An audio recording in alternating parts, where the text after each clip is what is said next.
नमस्कार दोस्तों, स्वागत है आपका हमारे चैनल पीके गुरुजी में। आज के अपने इस वीडियो में हम एक मैथ का प्रश्न डिस्कस करेंगे। तो जिस प्रश्न को हम डिस्कस करेंगे, चलिए उसको देख लेते हैं। तो प्रश्न हमारा जो है, प्रश्न है कि तीन संख्याएं हैं 1, 2, 3 के अनुपात में है। ठीक है, तीन संख्याएं हैं 1, 2, 3 के अनुपात में है और उनका जो महत्तम समापवर्तक है वो है 12 है। तो बताइए कि वो संख्या कौन कौन सी है। ठीक है, तो पहले तो उसने कहा है कि जो संख्याएं हैं उनका अनुपात है 1, 2, 3। तो हम मान लेते हैं कि जो संख्याएं हैं वो हमारी हो जाएंगी 1x, 2x और 3x।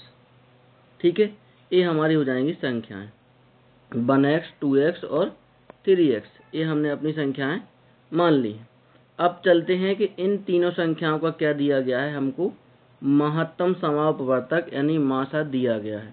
अब इन तीनों नंबर में अगर देखें तो 1, 2, 3 और तीनों में कॉमन क्या है, x, x, x। ये तीनों में कॉमन है, तो हमारा जो HCF होगा इसका वो क्या होगा, x होगा।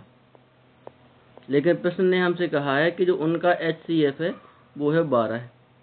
ठीक है, तो सीधा सीधा यहाँ निकल के क्या आ गया कि जो x है उस x की वैल्यू कितनी है, 12 है। ठीक है, तो अब उसने हमसे पूछा है कि संख्याएं कितनी हैं। तो संख्याएं तो हमारी ये तीन मानी थी हमने। एक है हमारी 1x यानी कि 12 हो जाएगी, दूसरी है 2x यानी कि 24 हो जाएगी और तीसरी है 3x यानी कि 36 हो जाएगी। तो जो 12, 24 और 36 ये तीनों हो जाएंगी संख्याएं। तो जब ऐसे सवाल आएँ तो आपको इस प्रकार से लगा लेना है। पहले तो तीन संख्याएं दी गई थी, उनको हमने मान लिया 1x, 2x और 3x। फिर इसका हमको मासा दिया गया था, तो हमने अपनी संख्याओं से निकाला मासा। तो हमारी संख्याओं से निकल के आया x। ठीक है, और प्रश्न ने निकाला था हमारा 12। दोनों ही मासा थे तो हमने दोनों को बराबर कर दिया। तो यहाँ से हमें मिल गई x की वैल्यू। जब x की वैल्यू मिल गई तो हमने पुटअप कर दी यहाँ पर। तो ये हमारे तीनों संख्याएं निकल आई। पहली निकली 12 है, दूसरी निकली 24 और तीसरी निकली 36। तो सीधा सीधा आंसर हो जाएगा 12, 24 और 36। ये हमारे तीन संख्याएं।